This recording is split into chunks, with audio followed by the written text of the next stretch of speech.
What's going on, King Grill TV? Back with another reaction, man. Make sure y'all like, comment, and subscribe to the channel.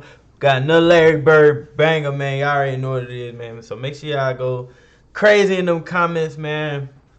Keep showing that love, man. Keep the community growing. But we're gonna be reacting to the top 5 players that was drafted before Larry Bird, man. So shit, I probably don't know nobody. Was him and Magic in the same draft? I think, and if it was, shit, Magic probably was the only one worthy of going ahead of him. Larry Bird. See who they got up there. Bird, a runner. Yes, double fake jumper. Bang! So Corin turns and hits.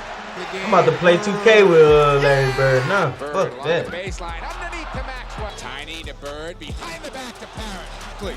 Does to Lambier, stolen by Bird on the cut to DJ. Yeah! One of the greatest NBA players ever, frequently ranked by ESPN as a top 5 small forward of all time, wasn't even in the top 5 of his own draft class. That's a lower draft number than guys like Greg Oden, Anthony Bennett, and this dude. Darko Milicic. No, The obviously fuck, none boy? of the players in Larry's draft had a Hall of Fame career like him, but they had remarkable careers in their own right. One was the first player ever banned by the NBA, and another turned out to be the father of one of the greatest NBA shooters ever. Here's their crazy story.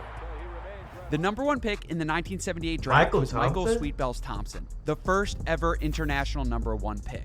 At 6'10", Michael was a solid power forward who played 7 seasons in Portland. His best season came in 1981 when he averaged 20 points, 11 rebounds, and 3 assists. Michael played half a season with the Spurs before being traded to the Lakers in February of 1987.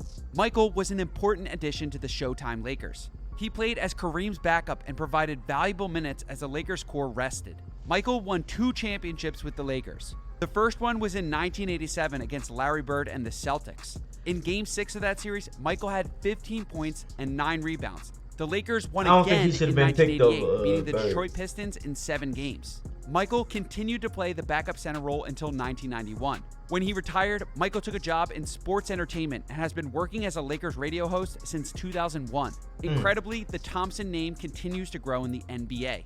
Clay, his second son, is the 4-time NBA champ on the Warriors. Thompson for 3. His 3. Thompson, yes. He's banging a bitch. Thompson goes inside and dunks. Michael was most recently in Maui for the Lakers Showtime reunion, where the team probably celebrated beating Larry in 1987. But credit to Larry, he made sure to get 3 rings of his own. The number 2 pick in the NBA draft was NCAA legend Phil Ford. I never heard of him. Phil is still considered one of the best ACC point guards ever. Phil was key to the UNC Four Corners offense. With no shot clock in the NCAA, UNC would space the floor and let Phil play one-on-one until the defense overcommitted. Starting to the right, comes back to the left, now drives into the middle, puts up a little... Never heard of him. Shot that's good, Phil Ford taking it all the way in. It was genius and terribly frustrating for any college opponent he faced. Phil led UNC past rival NC State for the ACC title his freshman year. Then Ford won the ACC Athlete of the Year award in both his junior and senior years. Winning the MVP is a great honor, but it doesn't come close to the honor that the team won the Atlantic Coast Conference Championship. Over his career at UNC, he averaged 18 points, 6 assists, 2 rebounds, and 2 steals. Plus, he won a gold as a starting point guard for the Team USA at the '76 Olympics. Back in the United States for 4 years. Phil continued building his legacy in the NBA with the Kansas City Kings. Never In heard his of rookie him, though. season, he once dropped 26 points and 21 assists against the Bucks. He won Rookie of the Year, averaging 15 points, 8 assists, 2 rebounds, and 2 steals. 21 assists. Whoa! Phil steadily improved his scoring until 1981 when he had a career-high 38 points against the Houston Rockets. Good play. Phil Ford, what a play! He's spinning like a moon. As the old 360 special. But just weeks later, Phil was forced to undergo surgery due to a season-ending eye injury. Phil returned in 1982, but was never the same player. He was traded to the Nets and then to the Bucks in the same season, and finished out his career with the Houston Rockets from the '83 to '85. In 482 games, Phil averaged 11 points, 6 assists, and 1 rebound. Meanwhile, Larry Bird was busy winning back-to-back league MVPs and NBA championships. Phil retired and returned to UNC as an assistant coach in 1998, and helped the team win the NCAA tournament in '93. Phil remained on the UNC coaching staff until '99. Then, from 2004 to 2010, Phil briefly coached in the NBA with the Pistons, Knicks, and Charlotte Bobcats. Although Phil and Larry both had legendary college careers, Phil Ford's NBA career pales in comparison to the guy drafted 4 picks after him. Clear side for Larry, working on Wilkins. Got him. Got him. Rick Roby was a 6'11" bruising center from Florida. He could move well, rebound, score, and added toughness to every team he played on. Rick won an NCAA championship his senior year at UK. In the championship game, he dropped 20 points and 11 rebounds. What pick was he, third? Went all the way across, shot there. Oh! So Indiana was ecstatic to get him at the 3rd pick. But Rick played just 43 games in Indiana before being traded to the Celtics for small forward and all-star Billy Knight. What a blessing for Rick. Rick played the backup center position for 5 seasons with the Celtics. Boy, he was a part of the team that won the 1981 championship against Moses Malone and the Houston Rockets. Damn, Malone. It's amazing, and I'm just very happy that I was a part of it. Rick and Larry were good friends. They were able to get Bird signed, which Bird was in my draft. The first year we were roommates, and then we decided after the first year we'd get our own separate rooms. Larry and I became very close. Without a doubt, the greatest player I ever played with. But Rick was traded to Phoenix in 1983 and missed the prime of Larry's NBA dominance. His role diminished and Rick retired in 1986. He played 493 games and averaged 7 points and 4 rebounds. In the 90s, he became a successful real estate agent in Kentucky and still works in the industry to this day. This summer when I'm in Kentucky, I'm going to go by the governor's house and show him this world championship ring. And the 4th pick, Michael Ray Richardson, was supposed to be New York's next Walt Frazier, who, if you're unaware, is one of the 50 greatest players of all time. Like Walt, Michael could create his own shot, pass, rebound, and play lockdown perimeter defense. For a brief period of his career, Michael was in a tier just below Hall of Famer point guards like Isaiah Thomas and Magic Johnson. Michael Ray was a guy who played just like I played. Every time I saw him, he went right at me. In his 2nd season with the Knicks, Michael averaged 15 points, 10 assists, 6 rebounds, and 3 steals. 3 seconds to go right now. Richardson, let's fly. Bang. He became the 3rd player in NBA history to lead the league in both assists and steals. He made the All-Star team every year after his rookie season with the Knicks, too. In 1982, he was traded to the Warriors in exchange for Bernard King, but played just 33 games before being traded to the New Jersey Nets. During this time, Michael was dealing with substance abuse and his career started to take a downward turn. In 1984, Michael submitted himself to rehab and played only 48 games with his new team. But then, in 1985, Michael bounced back. That season, he averaged 20 points, 5 rebounds, 8 assists, and 3 steals. He was once again the NBA steals champ and earned his 4th All-Star team selection. Michael even won the NBA Comeback Player of the Year award. However, his career came to an abrupt end. On February 25th, 1986, Richardson was banned by the NBA. Today is a sad one. Michael Ray Richardson of the New Jersey Nets has been dismissed from the NBA under terms of the anti-drug agreement between the league and its player association. The moment crushed him. Yet, Michael didn't give up. He played 14 seasons in the EuroLeague where he continued to get buckets and earn a living. Act like it's everybody else's fault. You the one out there doing that.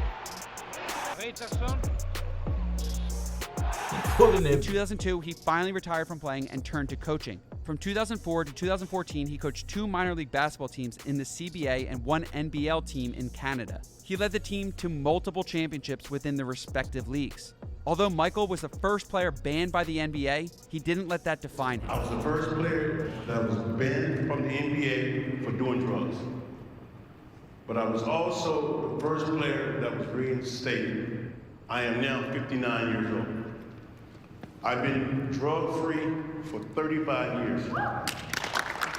Today, Michael lives in Oklahoma and puts on youth clinics with his longtime friend and teammate Otis Birdsong. Purvis Short was the last guy drafted before Larry Bird. Ouch, Golden State, you missed on this. You'll have to wait another 35 years until you draft an NBA champion. But credit to Purvis, he was still a very solid player in his day. Play just over a minute here in the 4th quarter. On the wing, he lets it fly, and you can't stop it. Maxwell trying to play defense. Oh. Short does it. Up court come the Warriors, leading by 1. Now leading by 3. Purvis was 6'7" and possessed an unblockable rainbow jump shot, and he put up some ridiculous numbers with this skill. In 1984 and 85, he scored a career-high 59 points in one game, which at the time was a top 10 scoring performance in NBA history. He also had a 57-point game and a 46-point game. That season, he finished his year averaging 28.0 points per game. Purvis Short had just one season, his second to last, in which he didn't average double digits in points, even when he took on lesser roles and fewer minutes. However, Purvis was never named an All-Star. The truth is, it was difficult to compete with players like Larry Bird, who at the same position scored 60 points against the Hawks just a few months after Purvis. It's good. Backs in. Posted up Bird. Takes the jumper and hits it. 14 seconds, he got fouled. Bing! They're not going to count it. And Bird falls into Joe O'Toole. Then in the same season, Larry averaged 28.7 points per game, along with 10 rebounds and 6 assists. Purvis Short wound down his career with the Rockets, then the Nets. While Purvis was an underrated player over his 12 seasons in the NBA, he was still a model pro and highly respected by his coaches and peers. When he retired, Purvis became the vice president of an NBA program which helps players deal with some of the inherent problems of the NBA lifestyle. Today, Purvis is the director at the NBA Players Association, and he continues his work in supporting NBA players on and off the court. Purvis Short deserves his flowers. It's just tough to shine when you were the last guy drafted before Larry Bird. Before, you fell in love with Klay Thompson's shot, the Steph Curry shot, Chris Mullin's shot. The shot that was known in the Bay Area was Purvis Short. The crazy thing is that everyone agreed that Larry Bird should have been the #1 pick in 1978. Bird had dominated college basketball, averaging 30 points, 13 rebounds, and 4 assists. There you go, Larry Bird coming in. You're talking about Allie pushing him back in with a good ball fake. Staley is just staying in place. Set play coming off the low double post. But drafting him was a huge risk. Bird was just a junior at the time, and he made it clear to the NBA teams in '78 that he would not skip his senior season. Plus, signing him would require a massive contract. Knowing this, the Indiana Pacers traded their #1 pick to the Portland Trailblazers and selected a cheaper option in Rick Roby. The Celtics took a chance and picked Bird 6th. Larry was obviously uninterested in the beginning, but Coach Red Auerbach used the year to negotiate with him. Finally, just a few weeks prior to Larry's draft rights expiring, the Celtics pulled off a deal, $3.25 million over 5 years, the largest rookie contract in all of sports. Crazy. Larry accepted, and for an entire decade, he dominated the league. 3.5 over 5 years. You see that these days, people think they getting you definitely getting cheated. He wins championships, MVPs, and more first-team All-NBA awards than you can count. Larry redefined trash talk, like the time he told Xavier McDaniel that he was going to hit the game winner in his face. He said, I'm going to get it right here. I'm going to shoot it right in your face. I shot it right in his damn face. And he came out and went right about that exact spot and shot a shot right in my face. And, he was like, I didn't mean to leave 2 seconds on the clock. He wanted to shoot it with 0 seconds on the clock. I walked back to the sideline like, damn. He's slow, can't jump, and still beats your favorite player. He got that big smile. My goal was to try to take 3 of them teeth home with me. He took off his top yet. I didn't see when he took off his top. Now, you can't really blame these NBA franchises for not drafting Bird. Larry himself didn't believe he would sign with the team that drafted him in 1978. But sometimes you gotta risk it for the biscuit. The Celtics took a chance, and the rest is history. I don't know none of the other players except for like Michael Thomas. That's the only player I know. If you enjoyed these longer videos, hit the subscribe button and tick the notification. So yeah, man, let me know what y'all think in the comments down below. Do y'all think Larry Bird should have been the first pick in the draft? Let me know. Make sure y'all like, comment, and subscribe.